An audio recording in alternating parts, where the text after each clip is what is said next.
Hey wrestling fans, don't forget if you enjoy this week's episode and want to hear the full conversation, including FTW Fallout, which contains the discussions that we couldn't fit into the free portion, head on over to fanstalkwrestling.com, click the Join the FTW Community button, and pledge $5 a month or more.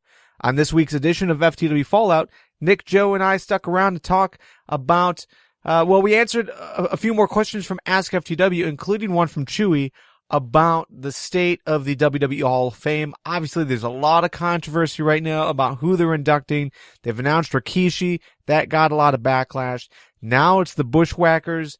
What is the impression that we have on the WWE Hall of Fame? And, we did get into why we liked the Bushwackers and why we don't like Rikishi and we don't like the Bushwackers. We got into all of it. It's a fun conversation. Definitely stick around and join in on that. Even if you can't afford $5, pledge at least $1 a month or more, and you'll receive this episode on Tuesday night rather than having to wait until Wednesday morning. Every little bit will keep this conversation going each and every week. Now, on to the week that was in WWE and TNA. Speak to me, warrior!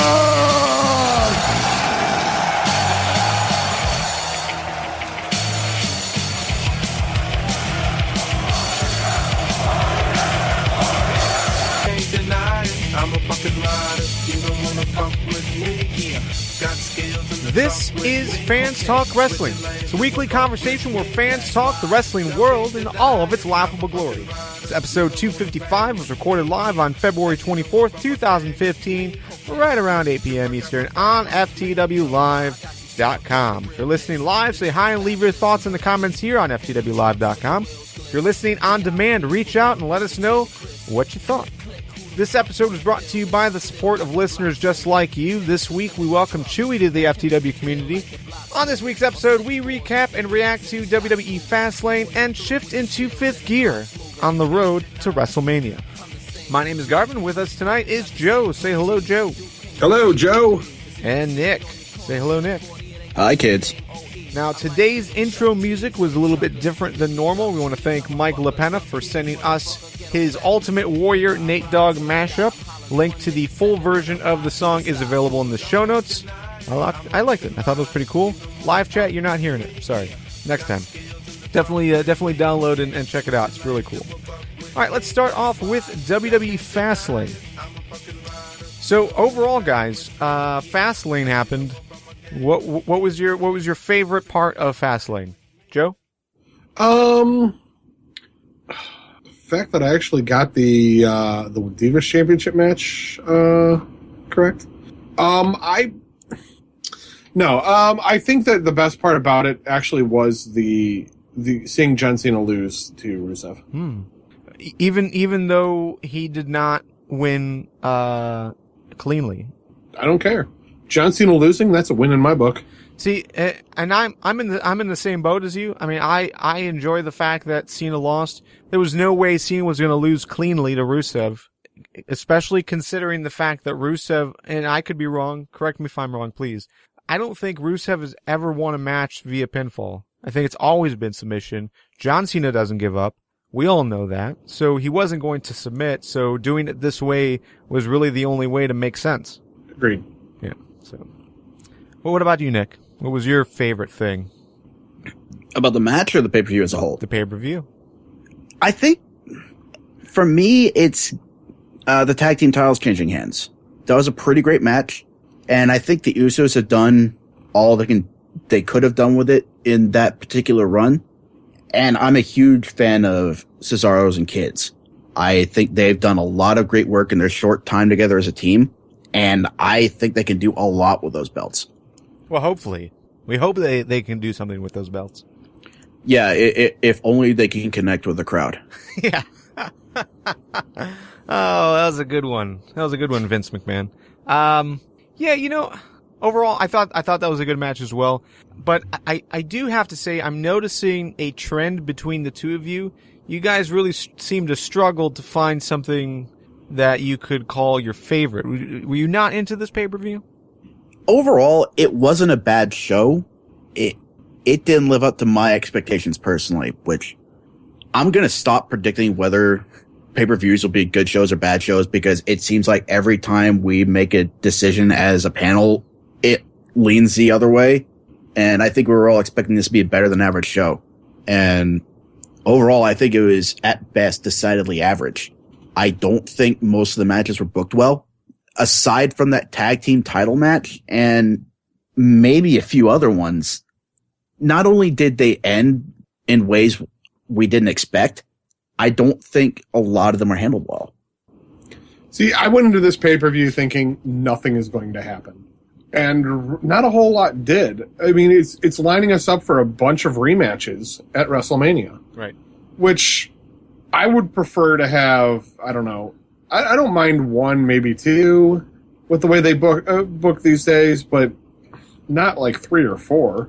And you figure the Divas Championship match will be a rematch. You'll have Cena Rusev again. We'll probably get, I mean, I'm assuming we're going to get another rematch for the tag team titles. We'll get Paige versus Nikki again, because who else is in that division? That's why I said we'll get the Divas Championship match again. That was like the first thing I said, man. Yeah, I think you're right overall. I mean, all of this seems like it's going to happen again. Yeah, it's purely a setup pay-per-view. It was an all right show had it been it would have been a good show had it been a Raw. Mm-hmm. Since Raw and pay-per-views are now equal in time. Mm-hmm. But I mean, it was a decent show. I fell asleep during the Intercontinental Championship match, but that's just because I was damn tired, and the friend I was hanging out with and watching it with had already fallen asleep on his couch. Yay, parenthood. I'm with you guys as far as the overall vibe of the pay-per-view. It didn't feel right. It wasn't exciting. Nothing happened. The thing is, it's like, I think we trick ourselves every year into thinking, let's just get through the fall and, past December, past Royal Rumble.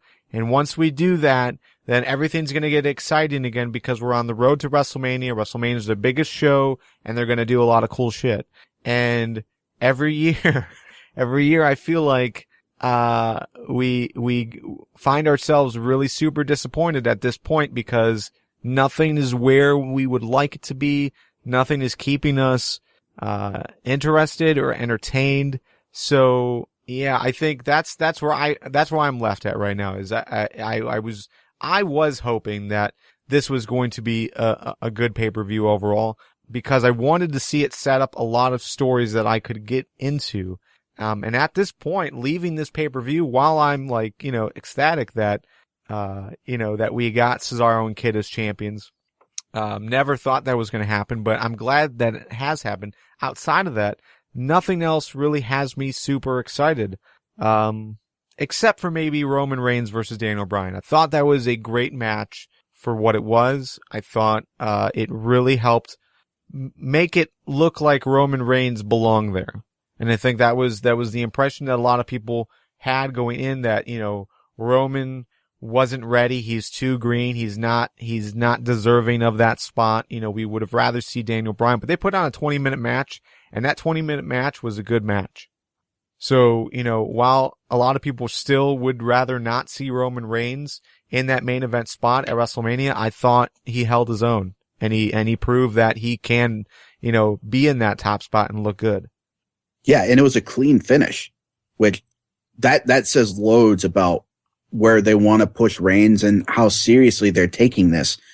I think the temptation was pretty strong to have things fall out, so it would have been a triple threat, because this match just wouldn't have had a decisive ending. But no, they gave Reigns the win.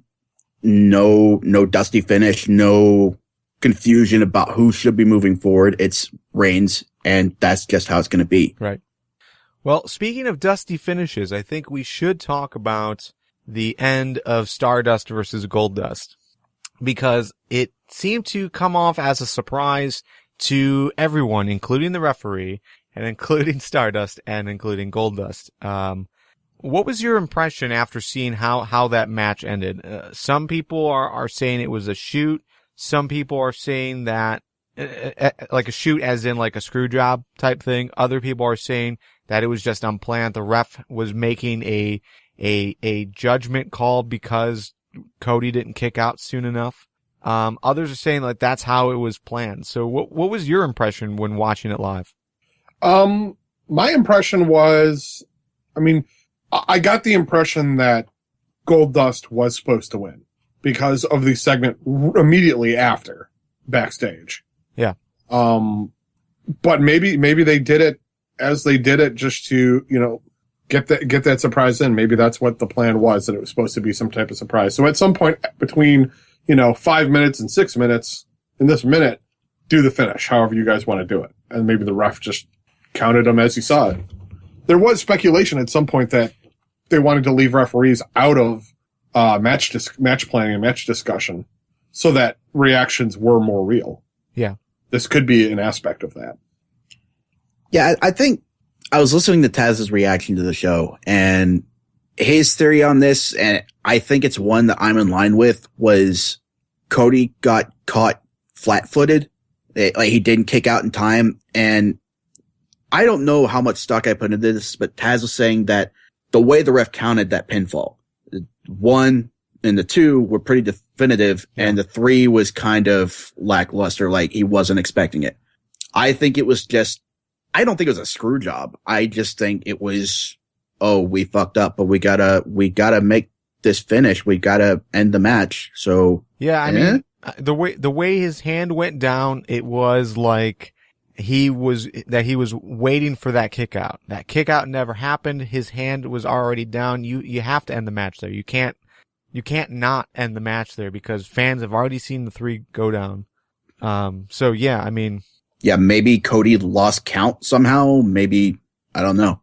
Yeah, so I think that was, for me, that was not the finish that they wanted, but I think it was the result that they wanted. I think Goldust was going to go over based on how they quickly were able to, regroup in the back, and still have Cody, have the attack on Goldust, basically leave the Rhodes family again. So I think overall it was the result, but not the finish. With the referees, I don't know if I completely believe what Taz is saying either. I heard the same podcast, but at the same time, it makes sense. It makes sense that you want your referees to be as realistic as possible. And yeah, that hand went down. You have to go for the pin. It's probably not the time that they wanted, but it was the result they wanted. All right. So, to me, it sounds like there was a lot of things that, could have gone better. But, is there one thing from Fastlane that you would have changed? The Cena Rusev match. I think the way it ended, the low blow, Cena not giving up, him passing out, that doesn't show any advancement to me. This is the match that Rusev had against Swagger, the very first match months ago. And it's been the same match ever since. Sure, the opponents he's beaten, Swagger when he's getting pushed, Mark Henry, the world's strongest man, and now John Cena, yeah, those are big names to put on your resume. I've beaten these guys. But I don't know. I got tired of the he didn't tap out, he passed out thing by the time we got around to Mark Henry. So, see, in my opinion, though, that makes Cena still look strong because he didn't give up, but Rusev beat him. I mean, the low blow thing is completely, I mean, that aside. If Rusev would have beat him that without the low blow and just, made him pass out, and that's how it goes, then that would have been perfect. Yeah. Because both guys come out looking strong. You don't lose any heel heat, and Cena still looks strong because he never gave up. And I don't disagree with any of that, but again, this is what Rusev's done with everybody that's had any sort of credibility. Not everybody. Any sort of credibility. R-Truth doesn't have credibility, or didn't have credibility. Zack Ryder did not have credibility. Man. Swagger, he got a push, and he was expected to beat Rusev on at least a couple of occasions. In this feud, as far as going up against Rusev goes, Swagger and Cena have the exact same credibility. Think about that. Yep. I don't disagree with you. Really, what would make this good for me is if they use this in the story. But knowing WWE, they'll just look past this altogether and won't include this. But the thing is that Rusev has basically taken out Mark Henry and ended the match by choking him out, by making him pass out because of the pain that he was being put through. Same thing for Swagger. Now John Cena. But they're not going to use that. If they were consistent with what's being told in the ring and what's being told on the mics, this would be a great part of that story, just to show like how dominant Rusev is, that he doesn't need a tap out, that he's going to make you pass out before you tap out. I think that's fantastic in building Rusev. I just wish they would take advantage of that. But instead we're going to get, well, he's a Weasley heel because he kicked Cena in the nuts and he didn't beat Cena fairly, and all that crap. Yeah, this angle should have ended months ago. As far as Rusev being undefeated?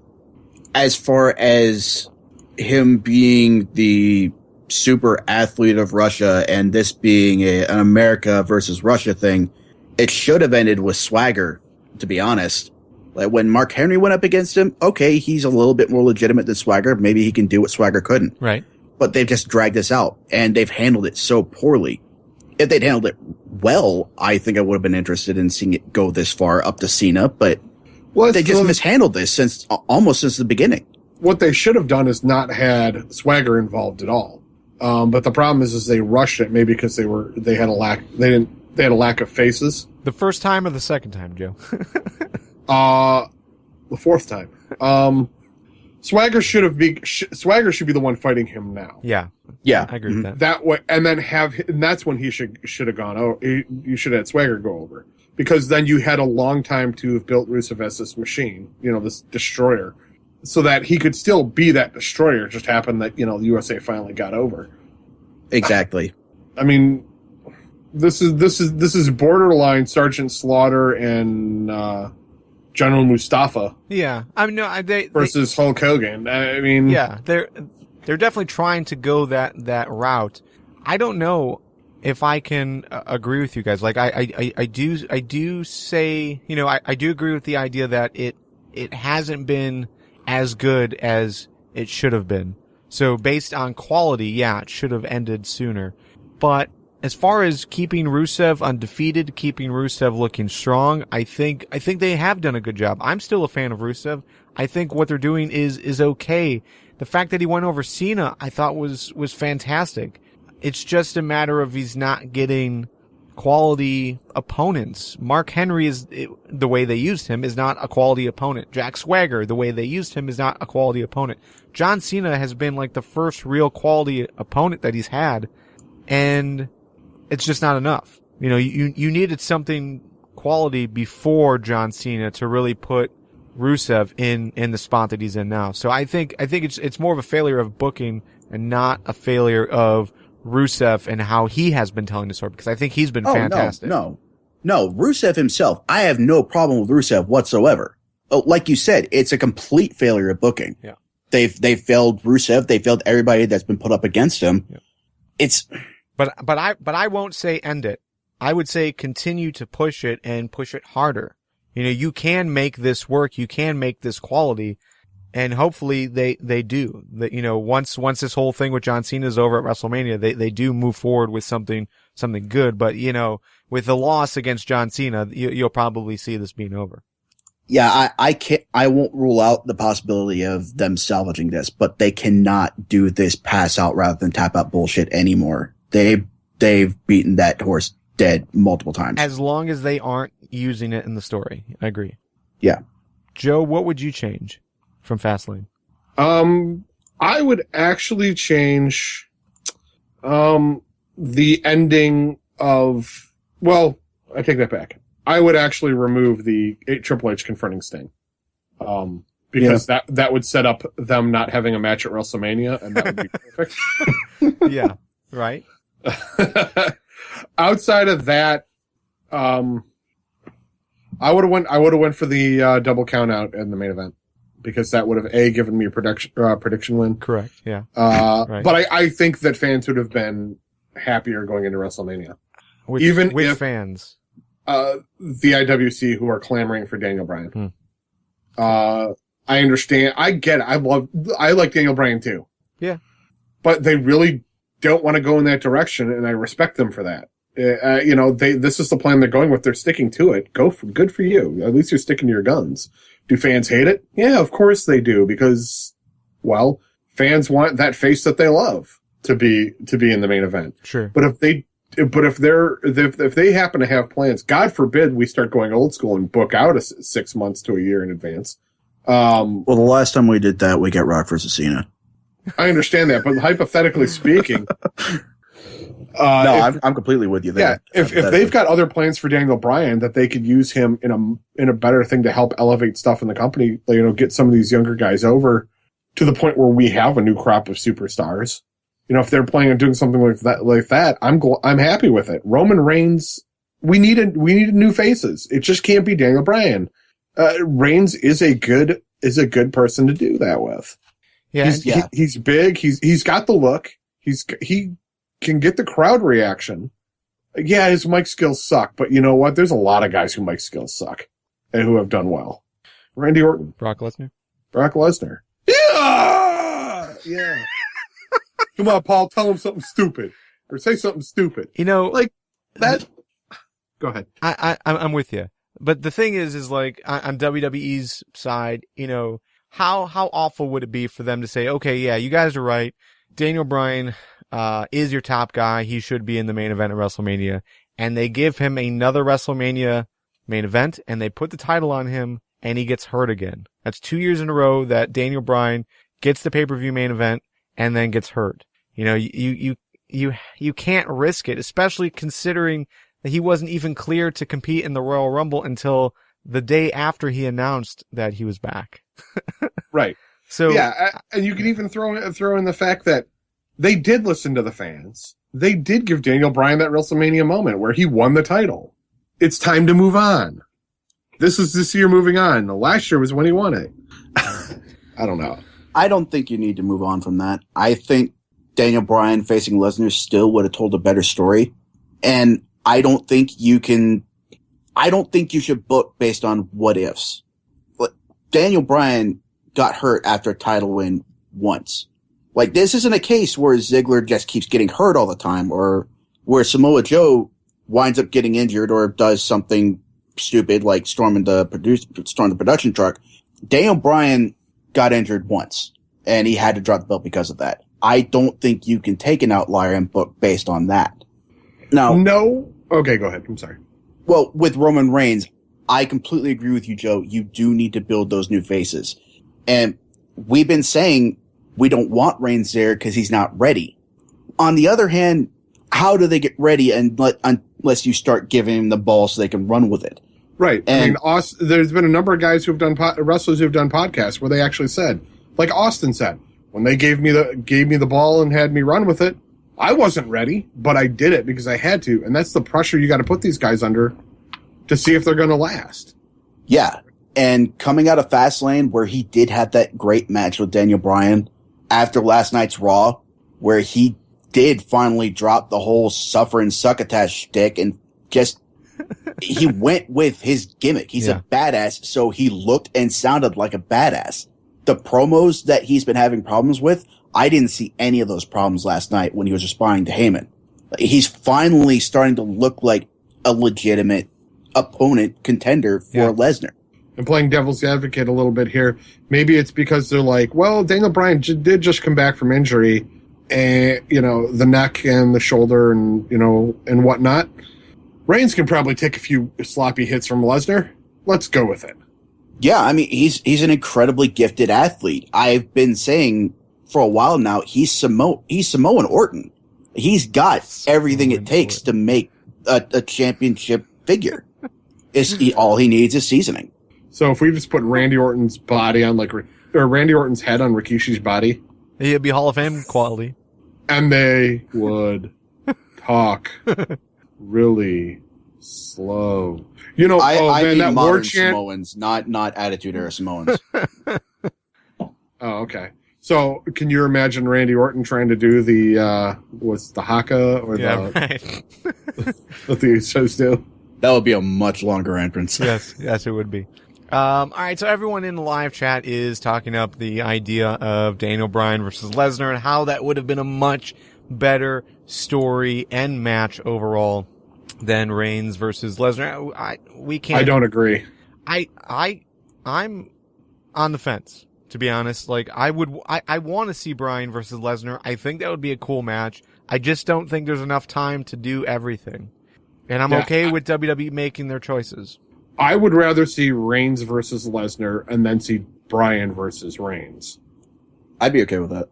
Because to me, that makes it a little more believable with I mean, you have to take Brock Lesnar with that, you know, he's the 1-21-1. You have to consider the gravitas that has. Yeah. In the WWE. So, I mean, that you need a bigger guy to topple him. And then in that aspect, then you're looking at a young guy who may not be able to deal well with the pressure. I mean, you can make this the storyline that, you know, Reigns is trying, but he's not ready in the storyline. And that's when Daniel Bryan overtakes him. Yeah, and I think even though he's ready to run at the ball. And I think that would be a good story. You know,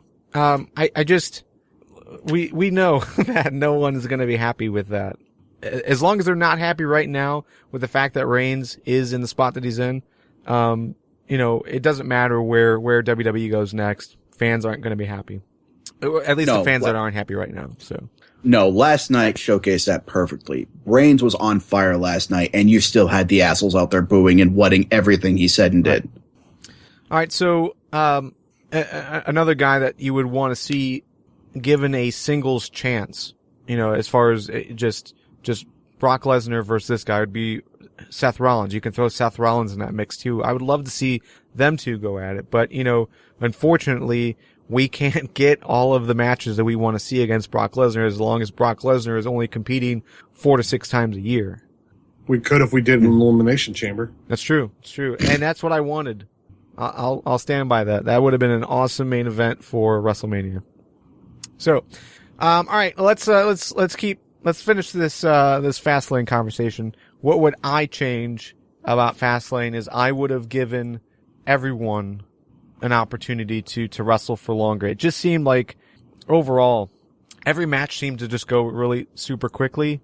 Maybe it was just like there wasn't really any big spots in any matches, or just the fact that, you know, pretty much every match except for the final 2 were under 10 minutes or thereabouts. You know, overall, the way they're ideally booking though, they can't let anybody do anything crazy because that might ruin WrestleMania. Well, sure, but you know, none of these matches seem to have any energy in them. Not the energy that you come to expect for a pay-per-view. But it also comes to time. I mean, just time overall. Like, you know, I came into this, you know, when I was doing show prep, I was looking at the times that the Divas match got, and I was really upset with the fact that the Divas only got like 5 minutes for their match. But then I'm amazed they actually got 5 minutes. It seemed shorter. Yeah, and you look at the rest of the matches, and they're all pretty much in the same boat. I mean, you've got like an 8-minute match, you've got one 13-minute match, but yeah, I mean, as a whole, Fastlane was an hour and 24 minutes of wrestling. So that's less than half of your 3-hour pay-per-view. So compared to Royal Rumble had an hour and 54 minutes. TLC had 2 hours. Survivor Series had an hour and 39 minutes.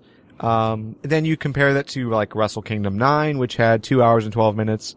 And then NXT TakeOver Rival had an hour and 12 minutes, which is over half of their 2-hour time frame. So, you know, by far, this pay-per-view had like little to no wrestling. The wrestling that it did have was very quick, and it didn't seem to really mean anything. So, that's my opinion. What do you guys think? Do you think it's acceptable that out of a 3-hour pay-per-view, we got less than an hour and a half of wrestling?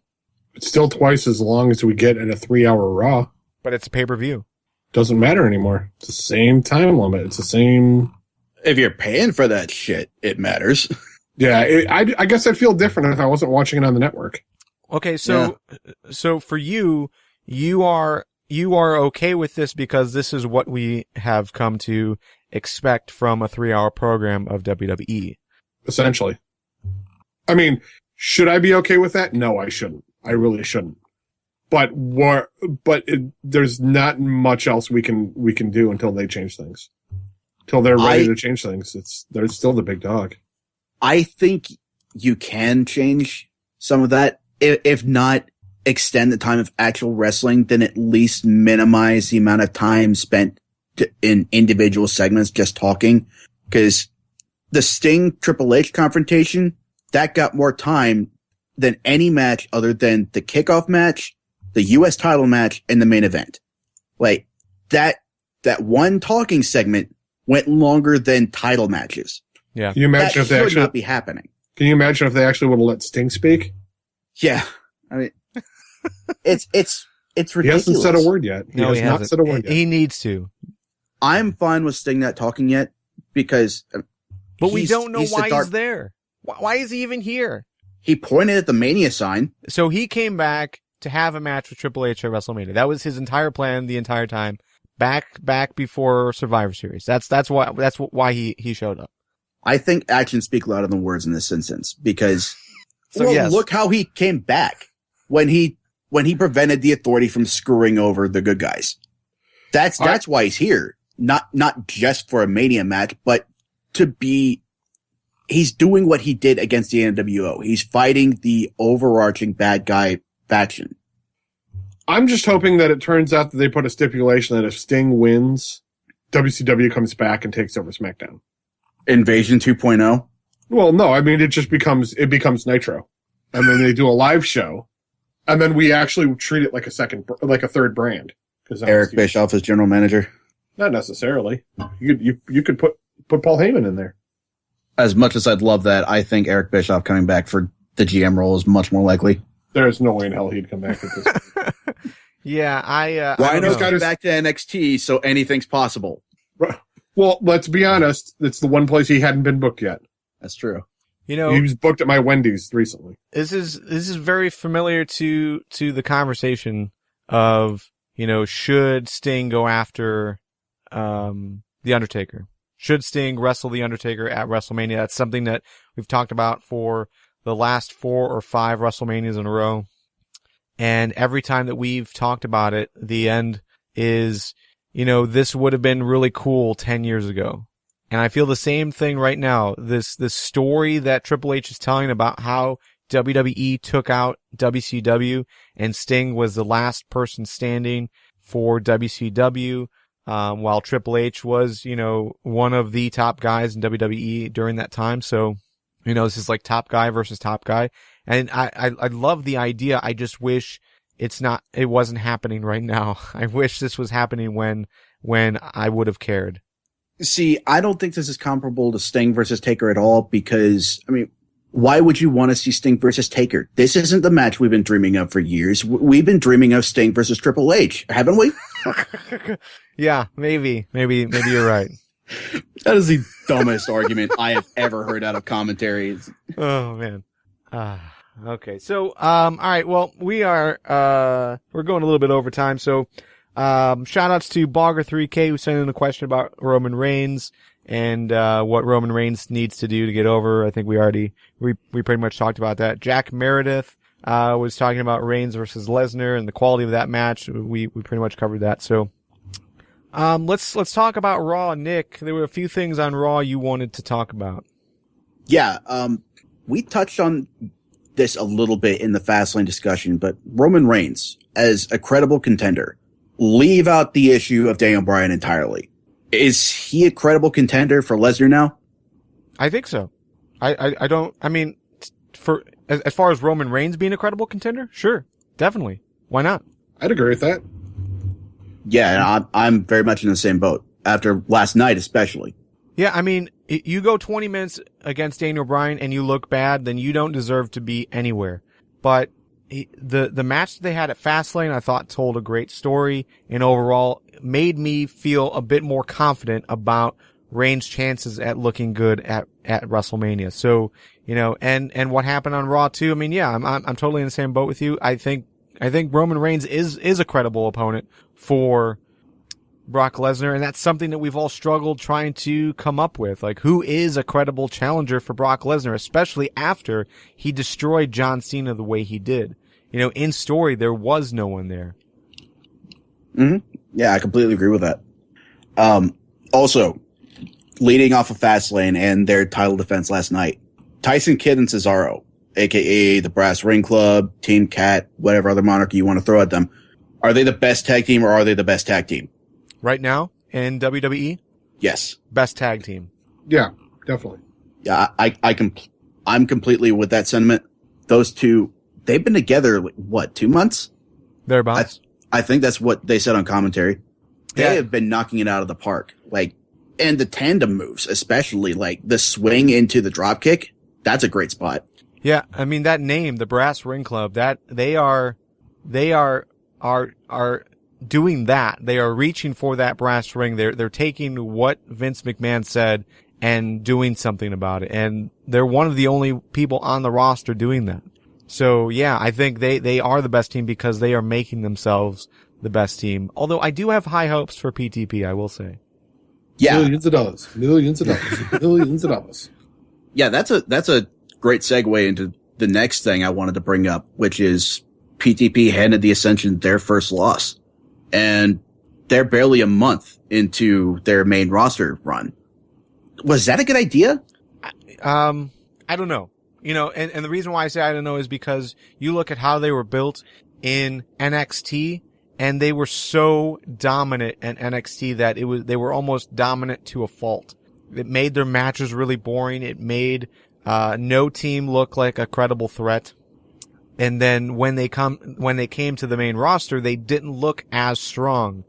You had that doubt on what they could do. So I'm okay having a little doubt on a new team to the main roster. I think that's okay. So yeah, I'm okay with them losing.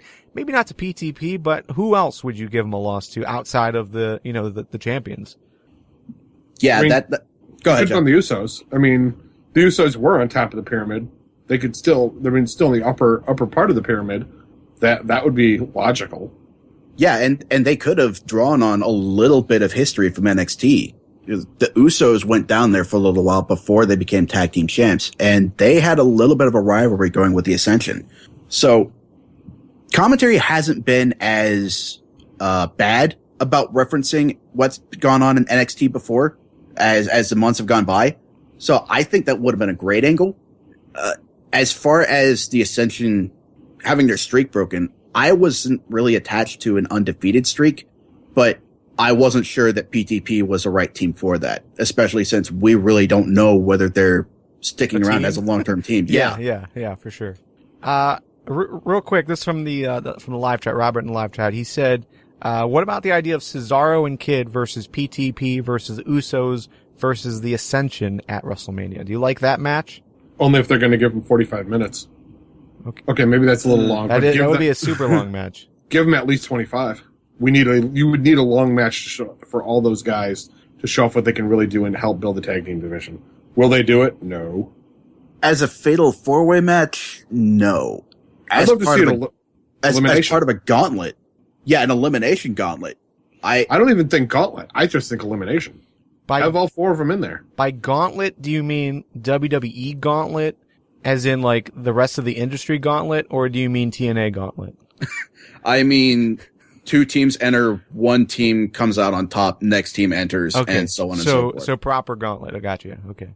Yeah, I think that would be a great way to showcase the Ascension's dominance just by running through team after team until whoever you want to designate as your top face team comes out and beats them.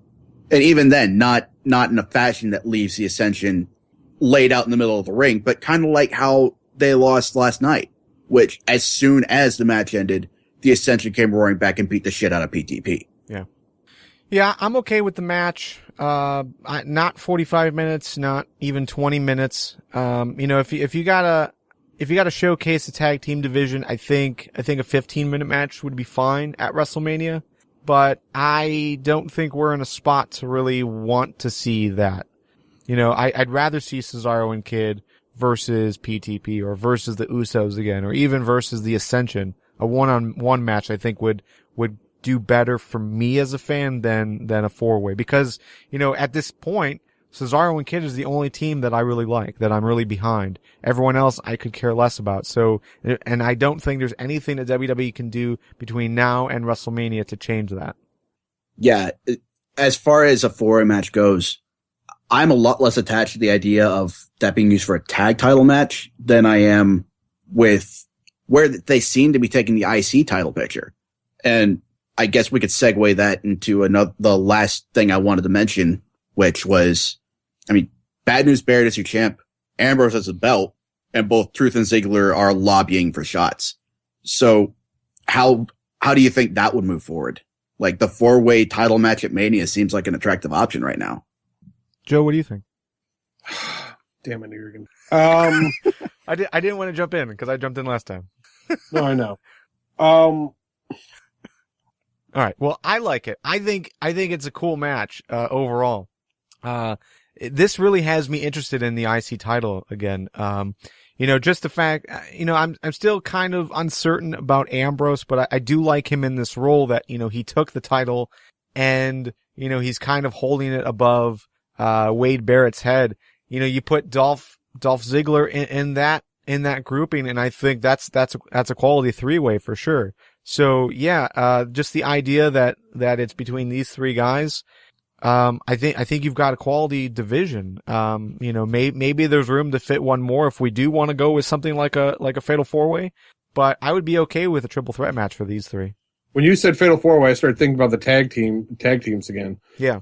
And that, like, there, I'll say it. I would rather see them do something, just to jump back briefly, something more like a Royal Rumble entrant gauntlet style. So, like, you have 2 teams, and after a certain amount of time, the 3rd team comes in, and then the 4th team. But as far as the Intercontinental Championship goes, I don't want to see a 4th guy. I think what you're with Ambrose, Ziggler, and Barrett, yeah, you've got magic. Like, that is perfect. Yeah, if you were going to fit a 4th guy in there, he would have had to been added last night on Raw. But for what we have, if this is Nick, I think this is fantastic. See, I don't like that you guys are pulling in Dean Ambrose and leaving R-Truth out of the equation, because Ambrose walked around with the title, taunted Barrett about it. Yeah. He mouthed off at Ziggler for a little bit in the ring, and then he slid out of the ring and completely ignored Truth. I think Truth makes sense as an IC title contender. Really? Yeah, because he did have that win over Barrett on SmackDown. Oh, and, right. We're counting SmackDown now on things. I forgot. Yeah. Have been for a little while. I don't like it. R-Truth. Maybe he would be good in a training role. I don't have an interest in seeing him in the ring. He's had way too many chances, in my opinion, for me to even find him credible at anything. I don't see it that way. I don't think he's had all that many legitimate chances.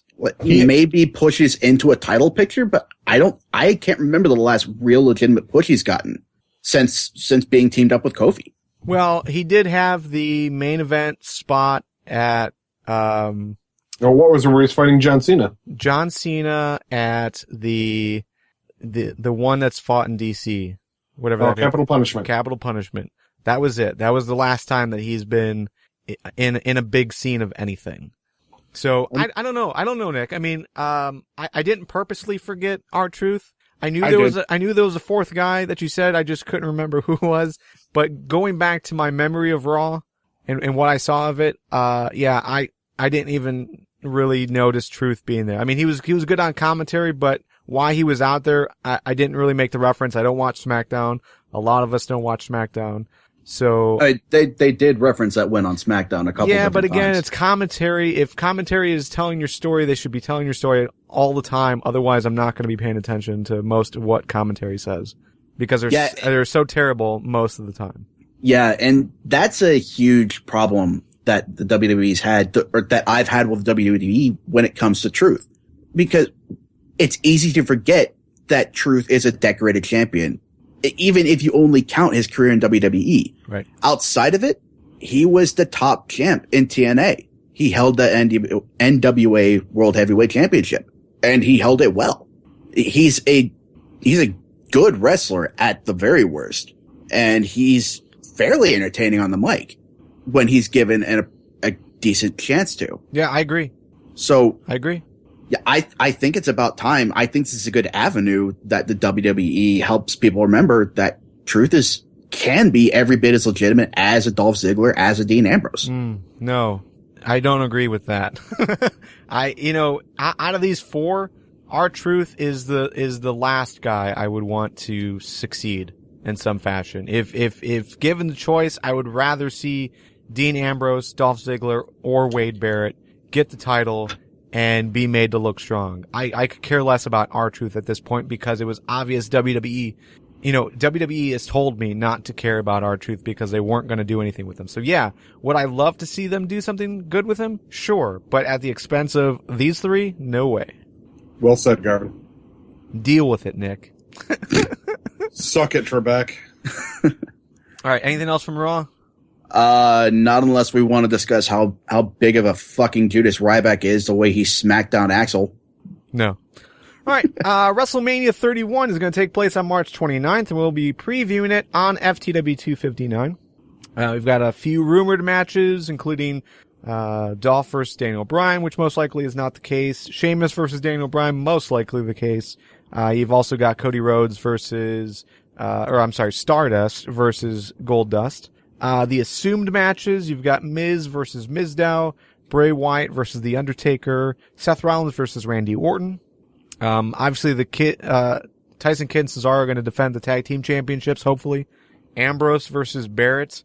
Maybe throw Dolph Ziggler in there as well for the IC championship. That would be pretty cool. Nikki versus Paige. Or maybe we finally get the conclusion of Nikki versus Brie, at WrestleMania. Doubtful, but we'll see something from them. But the official card right now, you've got the second annual Andre the Giant Memorial Battle Royal. It is happening.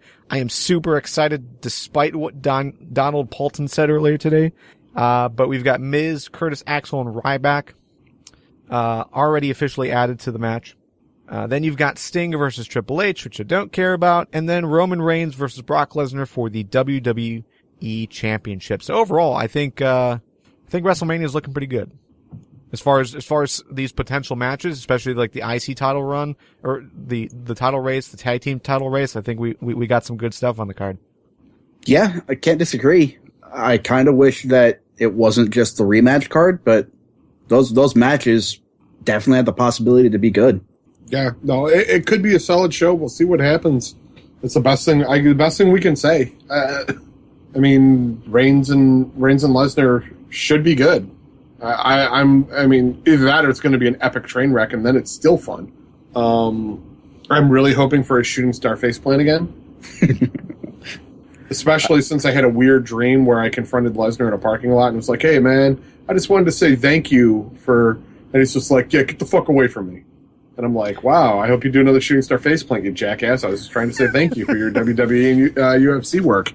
Go to hell. And he's like, what the fuck? And I'm just like, yeah, shooting star faceplant. Do it again.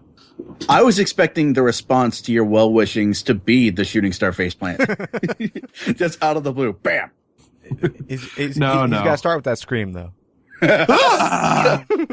Scream, eat asphalt. All right, so something we haven't done in a while is talk about TNA on the main show. So we're going to spend a few minutes. It's another show not related to WWE. Not like NXT's not related to WWE, but like actually not related to WWE. Anyways, it still exists? Yeah, Destination America. I think like 5 people get it. One of them is Diva Jill. Rob, who finally made his return last week on the show. You may have remembered him. Actually, I think the last time we talked about TNA was the last time Rob was on about a year and a half ago. That sounds about right. But, yeah. So anyways, TNA, still a thing. Real quick, cause we are running out of time on the main show. MVP versus Lashley for the World Championship will take place this week. So, basically last week we had a 20-man gauntlet to determine who was the number 1 contender. We got MVP as your winner. Nick, do you feel like MVP was the right choice here? Or do you think TNA missed an opportunity to put someone else in that spot? I don't think they missed an opportunity. Personally, I was leaning toward Angle being the winner. Maybe that was more my personal preference, because I think an Angle versus Lashley match would be a great wrestling match. With the way it ended, though, with MVP winning, I think that's the right choice moving forward. it definitely has the most relevance as far as storylines go, and it's still going to be a great wrestling match because MVP is no slouch either. Yeah, for me, Angle was the obvious choice. I mean, as far as if you're going to put your hat on anyone, that seemed to be the way they were going, but I'm really happy that MVP is the guy that got the spot. I think the way they have told the story between MVP and Lashley to have it, come to this point, I think is really good. My only fear, and, I know we're going to talk a bit about this on this week's Fans Talk TNA, but my only fear with this is that MVP is, he has to win. If MVP loses, what does that mean for BDC? What does that mean for MVP in general? And I don't know if I'm ready for Lashley to drop the title yet.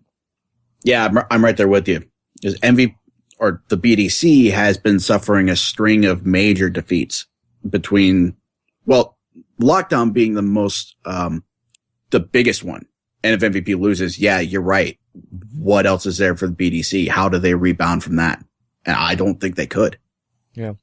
So again, I mean, we'll talk about this more, over on Fans Talk TNA, which is released on Thursday. Outside of that match, not a whole lot has been announced, as far as what else is going to go on Impact this week. But, another thing that happened was, a lot of blood. So a lot of blood, or blood in general, is something that we hear, frequently from fans, as far as, people would like to see the hardcore style brought back and all that stuff.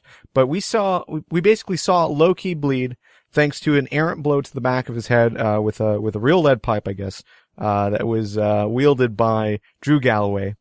Then we saw Tommy Dreamer bleed, because he's from ECW, and I guess that's what they did there.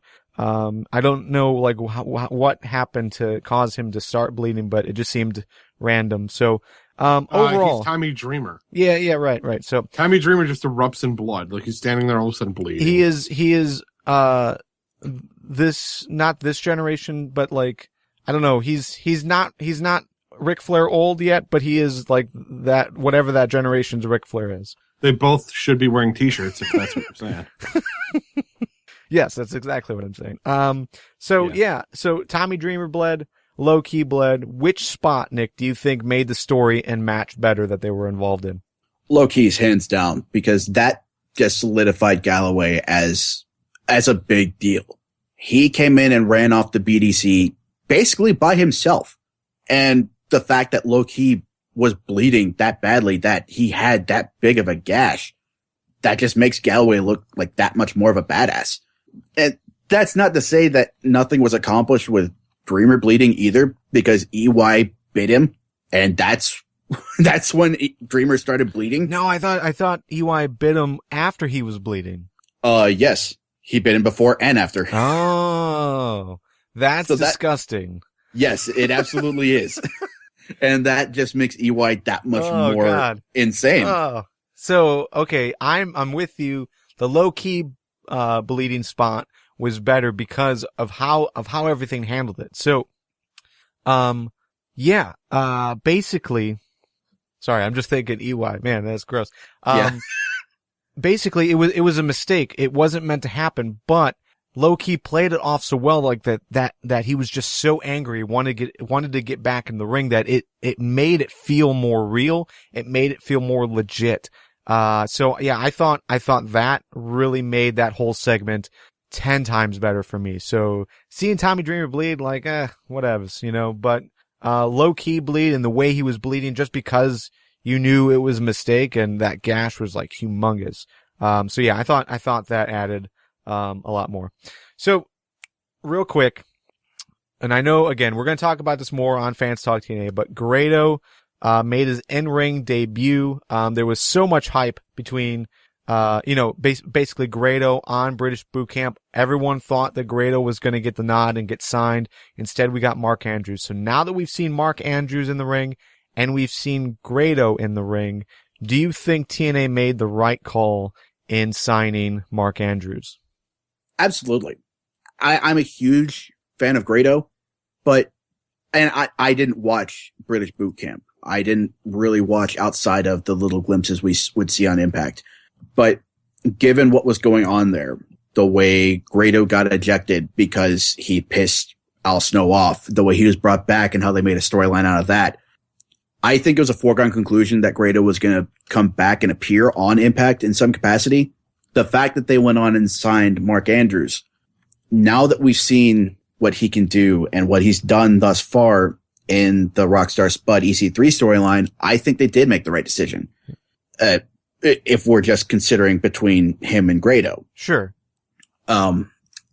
Personally, I would have preferred to see somebody like Kaylee Ray or Rampage Brown get signed, but I mean, we do need more X Division wrestlers, and it seems like an obvious place for him to end up once this current storyline finishes up. We definitely need new X Division stars, or at least people on the roster, so we can get low key out of the unlocked rankings for the main event title, because he's on a roll in the X Division, even though he hasn't defended it since he won.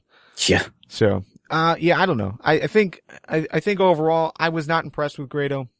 I'm not necessarily impressed with Mark Andrews either. If there were better wrestlers on the show, I think I'm disappointed with TNA's decision overall, but out of the two of them, I think Mark Andrews has the bigger future in TNA. I think he can do more. So, as far as a bigger future goes, I completely disagree. I think Grado has the bigger future insofar as he's a better character, a more well-rounded character than Mark Andrews is. Because at least Grado has a character. Mark Andrews hasn't shown us anything like that yet. Yeah, he's just a really tiny guy like Rockstar Spud, but he doesn't talk much, so not like Rockstar Spud.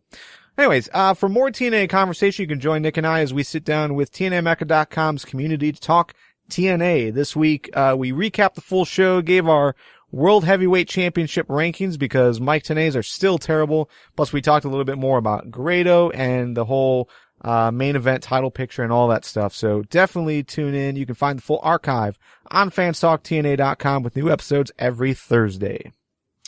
All right, let's take a dive into the FTW inbox. Basically, well, first of all, let's do some shout outs. Shout outs to everyone who continued the conversation with us after last week's episode aired. Barger 3K, Amory Marathos, Stony Guerrero, B-Megs, or Beanbags as we now call him, Cinemod Yezla, Reyes Dienes, WWE 2K15 Gamer, Liberty Watcher, Arachnid Soul, Craig Walsh, and someone named Steffo Groove. If you want to take part in this conversation, you can send in topics to questions to questions at FTWpodcast.com. You can message us on Facebook, tweet us, leave us a review on Stitcher or iTunes, or even leave a voicemail at 313-444-3894. That's 313-444-FTW4. I think everybody does that backwards. Usually you say the letters first and then give the explanation of what the letters are. Well, because I go by memory. Right, you go by memory, and that's what Harrison always used to do. Yeah. And it drove me crazy. Sorry. But, I mean, that'll never... I mean, well, I need to break you of that because Harrison's not going to be on the show for another 6 years. That's so... But yeah, at the end of the day, we want to hear from you. Hopefully you leave us a voicemail. I think that would be pretty fantastic. We haven't asked in a while. It never really took off, but that would be fantastic. You could also send MP3s or OGG Vorbis files or whatever you record on your phone. You can send those to questions at FTWpodcast.com as well. That'd be pretty cool. Word. So I don't think that we can answer this first question, so I'm gonna ask it. We're gonna talk a bit about this next week on the show, but I want you guys to have a week to think about it and get us your feedback, so we can spend just a few seconds on it. But basically, Donald Paulton in the Facebook group, he was asking, does anyone know of a wrestling school in Ohio? Right now, I think most of the responses has been AIW, which that's the first one that came to mind for me. But if there's anyone out there that's listening that is near Ohio or part of the Ohio, Michigan wrestling scene and know of a good wrestling school in Ohio, definitely reach out to us and let us know. You can send us a message on, send us a tweet, send us a message through Facebook, whatever. And if you go Googling, do not write Joe Dombrowski asking to get trained, because he doesn't do that anymore. And all that ends up happening is he mocks you on Facebook. Okay. Yeah. Don't do that then, I guess. No prime wrestling for you. All right. So Michael Kupok on the Facebook group asked Kevin Owens, Sami Zayn, Adrian Neville, Hideo Itami, and Finn Balor, when they get called up to the main roster, will that be the end of NXT's glory days? Who would be left to fill the huge hole they leave when it comes to putting on quality matches? What do you guys think about that? It's simple. As they phase these guys out, they're bringing new guys in or building them up. The first person listed is Kevin Owens. He just entered. But he's already holding the title. He's already holding the title, that's true, but, I mean, you might not see some of these guys move up. You don't know. I think they're going to bring in more guys, and that's the idea, is they're going to bring in new guys to replace those guys. Yeah. They're going to bring in new guys before they boot these guys out so that they can get some of that experience, and when these guys go on, then there's, that opening for them. It's the way it should be. And that's what the main roster has a problem with, but if this is Triple H's baby and he's got a better idea on how to do it, great. Let's see Vince croak and then move the same plan up there, but yeah. Nick? Yeah, I don't see this being a problem at all. You still got guys like Tyler Breeze, like Solomon Crow, guys coming up within the system like the Mechanics, Scott Dawson and Dash Wilder. Simon Gotch can be a great singles wrestler, even if the vaudevillains are no longer a thing. You've got Kalisto. You've got a bunch of different guys. Like Baron Corbin seems to be shaping up to be a decent talent. And that's just people that are on NXT right now. That doesn't even count the bevy of independent talent that you've still got. Guys like Ricochet that were named on the Facebook group. PWG's stocked with talent. You can always go back and try to re-sign Willie Mack again. Yeah. NXT is not going to run out of talent on the level of a Finn Balor or a Sami Zayn or a Kevin Owens anytime soon. Yeah, I mean, for me, first of all, I admit that this makes me really sad. There's just this theory that all of these guys, if these guys would get called up, what does that mean for NXT? Because we're so happy and excited for what NXT is doing right now. But if you look at this list, they haven't all been there the entire time. Like you guys were saying, before a lot of these names, were there. I mean, you had Sami Zayn and Adrian Neville going at it. You had Neville going at it with Tyson Kidd. You had Zayn going against Cesaro. So there's been a solid group of guys to depend on as you move up, and they're constantly building new guys like Tyler Breeze, like Corbin. So, I mean, if all of these guys get built up enough that they move on, I think you'll have plenty of guys, like plenty of current stars that they'll have built by that point. Cause we're not talking tomorrow. We're talking, maybe another month or two before Neville comes up or Zayn comes up. Owens is probably going to be down there for another 6 months. So I think there's plenty of time for them to, continue to go through the process that they've been going through. There's plenty of indie talent down there, but that's, NXT is not realistically what we want it to be. And what we want it to be is sort of like, what it is right now, which is that alternative that we've been trying to get, for so long, that it's just a different product than the main WWE show. But, that's not what it really is. It's a development system, and it's not supposed to be where guys want to stay. So, I'm not as worried about it. I think there's plenty of room to grow. So. Yeah. And just think about the fact that this isn't the first time this question has been asked. It was asked with different names, but this is an old question. We were asking this question when the Wyatts and the Shield were moving up, when Big E was moving up, when Sandow moved up. And look where we're at now. Yeah. All right. So if you guys stick around with us, especially all the FTW community members, we are going to push a few more of these askFTW questions onto FTW Fallout tonight. So definitely stick around for that conversation if you are an FTW community member. And to do that, again, just go to fanstalkwrestling.com, click the join the FTW community button, and pledge. If you're a fan of NXT like we are and are tired of seeing us only spend, what did we spend just now? 3 minutes, 4 minutes on an NXT conversation? A Divas match. Yeah. If you're tired of us not having enough time to talk about it every week, consider becoming an official member of the FTW community.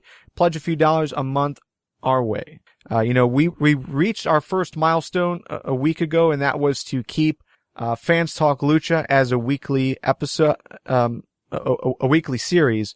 We're trying to do the same thing right now with a new series that we want to start called Fans Talk NXT. We obviously have the energy and the want to talk about that show, but we need your help to make that happen. So the next milestone right now is a weekly Fans Talk NXT show. So if you want to hear that, definitely pledge. All right, live chat. Post your wins and fails of the week if you haven't already, because it's time for Win Fail. Women wrestlers aren't getting paid? Why do you do a job? Here is your win You do any job, and fail is to fucking get paid! of the week. Joe, what was your win of the week? My win of the week is from the pay-per-view, and that would be my correct, or the Usos versus our own kid. Great tag team match, and if they are going to end up doing a rematch at WrestleMania, I'd like to see it be a 2 out of 3 falls match. I'm completely in line with that win. Those 2 matches they've had in the past couple of days have been absolutely phenomenal. I also have a win from TNA, and that's Mickie James. She came back. We don't know if she's coming back as a wrestler yet. It's not that big of a leap to assume that she is. But her promo concerning Bram and what he did to Magnus, that's the best mic work I've ever had, or I've ever heard out of her ever. And it certainly helps that there's a touch of realism to that, being that she and Magnus are engaged. But man, she was on fire. Yeah, solid for sure. Yeah, I'm digging those two. As far as the tag team match and as far as that segment, really dug both. My win of the week is going to go to the Bray Wyatt promo at Fastlane. I thought the trolling, him coming down as The Undertaker was really cool. I watched the pay-per-view at my brother's house, so I was with my nephews. If you didn't catch it already, I did a quick interview with my nephews with their Fastlane predictions. A really fun interview. But they were definitely trolled. They weren't expecting Bray to come up. So just to see their reactions when it happened, I thought was fantastic. But yeah, that's my win. Let's go wins from the live chat. We've got TNA, ROH, Lucha Underground, NXT, Cesaro and Kid winning the title, Reigns versus Bryan. Again, Mickie James in the Bram promo. And, Reigns versus Bryan. The deadlift German suplex Neville did to Owens. Yeah, that was impressive as hell. Okay. And let's jump into fails. Joe, your fail of the week. My fail of the week is going to be Triple H confronting Sting and setting up that match at WrestleMania. I don't want to see it. Go to hell. I don't want to see it. That's my bathroom match at WrestleMania. I'll take a nice long turd before they even get all the way out there, because you know it's going to take forever. Nick? My fail also comes from TNA, and that's I'm worried about where the Revolution is going. I got into this pretty in depth on Fans Talk TNA, but I just don't think anybody in that faction is being booked well. I think it was a mistake for Storm and Abyss to have the tag team titles when they could have put that on Manic and Sonata or Manic and Koya, considering those two's relationship. I think it was a mistake to have Abyss in the faction in the first place. I understand that he was lost after Bram beat him and took Janice, but he doesn't have a place there. Yeah. Whereas Manic and Sonata, they've been drifting. They've been drifting harder since they joined Revolution. Like, nothing's been done with them. And I don't really see much more being done with Koya, and that saddens me. Oh, totally, man. Totally. Yeah, I mean, I'm in agreement with you. Overall, I was excited to see where they were going with that. When James Storm started working with Sonata, when they pulled in Manic, I thought they were telling a fantastic story. You throw Abyss in there and it's like Deflategate. he really is a faction killer when you Yeah. think about it. Because when he joined Immortal, that's when it started going down.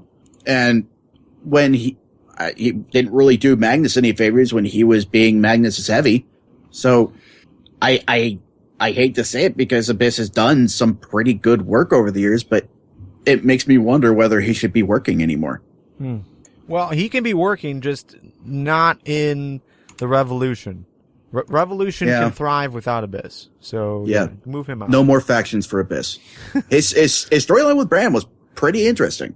Yeah, actually, I want him to, I want Abyss to leave and us to get Joseph Parks again. I would be okay with that. That was so awesome. That was such an awesome story. Okay, here's what you do with Abyss. He leaves TNA, changes his identity, puts on a different mask, goes to Lucha Underground, and fights Mil Muertes. Yeah, there you go. James Mitchell needs to be involved in that. Absolutely. James Mitchell is a name I did bring up in Lucha Underground. I think he would fit very well with like a Pentagon Jr. Yeah, you nailed that one. Absolutely, yeah. Okay, so let's do some fails from the live chat. And I think some of these fails are going to echo what my fail is going to be. Let's see, we've got WWE pretending that Sting did absolutely nothing but sit at home between WCW and WWE. Yes, for sure. China twerking on TMZ and the World Star Hip Hop something. I don't know. I saw the headline. I saw the thumbnail, but I had no interest whatsoever to click play. So, If you see Harrison this week, Yeah. if you happen to see him, make him watch it Thursday. and record the audios. That way he can we can put it on the show. I'll do that on Thursday, Joe. Make sure I remember. All right. So, we've got some fails of, TNA not locking down Like a Prayer. So there was a lot of, drama over whether or not Grado could use Like a Prayer. Supposedly they had a deal set. Madonna's team pulled out last second, so they couldn't use it on TV. They had to overdub something else. Boo, Madonna, boo. Yeah, I don't know. Sting saying nothing at Fastlane. That made no sense. I agree. And then also we've got a fail here from Deuce, and I'm, I think I'm sharing this. I didn't read the story that he posted, but basically, there's a trending topic, or there was at least, about giving divas a chance. It's a story of something that we've said over and over and over again about, what's wrong with how WWE is handling the divas division and women's wrestling, as a whole. So, yeah, that's my fail of the week as well. Just the fact that the divas aren't given enough time. I think it was either Nikki or Brie in an interview that they just did, with one of the UK establishments, where they basically said they wish they were given more time, that they wish they got time like the women wrestlers do in NXT to really show that they can wrestle and tell a good story in the ring. So yeah, I'm with that. If WWE has any intention of making the divas division better,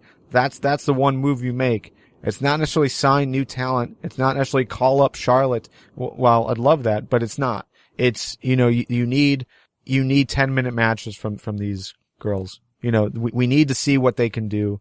And that's where the good story is going to be told. A lot of fans like us are never going to watch Total Divas. We're never going to get into that side of things, but telling a solid story in the ring is where it's at. Yeah, you mentioned calling Charlotte up won't fix that. We saw that perfectly when they called Emma up. Like, Paige is an outlier at this point because they called up Naomi, and she didn't really go anywhere until they brought in her actual real life marriage and put her with the Usos. Yeah. And Natty's been languishing for forever. Right. Until they paired her up with Tyson Kidd and Cesaro because she's married to Tyson. Outside of that, the Sting and Triple H confrontation got more time than both Divas title matches combined these past 2 days. That's sad. Totally. So, all right. Well, with that said, any final thoughts before we head out? Looking forward to talking during Fallout. Okay. Quick shout out to tomorrow, I think, is the official due date of Kevin's baby. So we'll probably tweet something out, as far as congratulations whenever that occurs, but definitely in our thoughts. Really, really cool. Really, really happy for Kevin and his wife. Completely. Yep. My final thoughts is, just a quick shout out to, Fans Talk Lucha. If you're into Lucha Underground or, you want an alternative and haven't given Lucha Underground a shot yet, definitely do. And then also take a listen to, Fans Talk Lucha. It's released every Friday. And, this week on Fans Talk Lucha, I'm going to continue to piss off Diva Jill by not referring to my wife by her real name. And, we'll do some hypothesizing on this whole Matanza, Cueto, and Pentagon Jr. storyline. It seems like everything's kind of interconnected. At least maybe. It's hard to tell. And then who's in the cage? There's someone in the cage. Is it Cage? Is Cage able to shapeshift himself into an actual cage? And if so, what shape does he struggle with? I'm curious about that. I was about to totally tear that apart, but Joe's mimicking the sound there makes me totally on board with this. Cage is a transformer. Autobots roll out. So all that in the week that was on Lucha Underground. It's a fun conversation. The wife and I sit down to talk. Always good times. I think the one comment that we got this week that really stood out was, something along the lines of, I'm happy you guys are continuing the show, and I love the weird and funny comments that your wife makes. I could listen to her for at least 5 hours. Yeah, Garvin gets it every day. You should drive to work with her every morning. Just saying. Okay. And that's it. That's the end of tonight's conversation. Thanks to Joe and Nick, as well as as well as everyone in the live chat. It was a fun conversation. You can join the conversation live every Tuesday starting at 7 p.m. Eastern. Otherwise, you can continue the conversation by leaving a comment on Facebook, Twitter, YouTube, Google+, or anywhere else that you listen. Thanks for listening. We will see you next Tuesday, guys.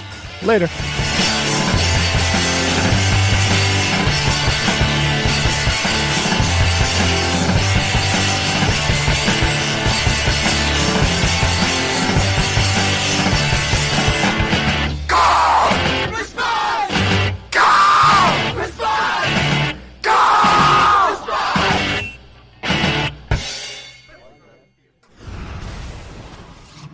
Okay. Well, that's the show. If you heard that tone, that means we are now on the other side. We're on the paid side of FTW Fallout. Fallout. It was a good show, I thought. A good conversation overall. We went a bit longer on Fastlane than I thought we were. Like, when we started Fastlane, like, I think we all shared that same vibe. Like, this was an okay pay-per-view. Your guys' answers were kind of short, so I thought maybe we would spend like 15 minutes on Fastlane, but we ended up spending like a half an hour, 45 minutes. I don't know. So, but, yeah, overall though, guys, how you feeling? Feeling good? I'm feeling all right. I'm trying to get a message from Kevin to see if, there's been baby yet. Yeah, I sent him a message this morning. Probably. He does suck at text messaging. Yeah. He sucks at anything technology. Well, when I sent the message, I at times forget, like, that I wake up earlier than most people. So it was like 6:30 this morning. I sent him a message. I think he would have been up though. But he responded at like noon or something like that. Sorry, dude. Just getting out of bed. Took the week off, in case we have a baby. I'm Kevin. All right, so there was some askFTW questions that we didn't get to. One of them was from Greg, and I think he supplied the same general askFTW question 2 weeks in a row. The first one was about Rikishi's induction into the Hall of Fame and how that was pretty terrible to him and to most people, it seems. But now the Bushwackers. Now we have the Bushwackers in. So yeah, a lot of people seem to be unhappy with WWE's choices this year. So what's your guys' thoughts? Do you think this is as bad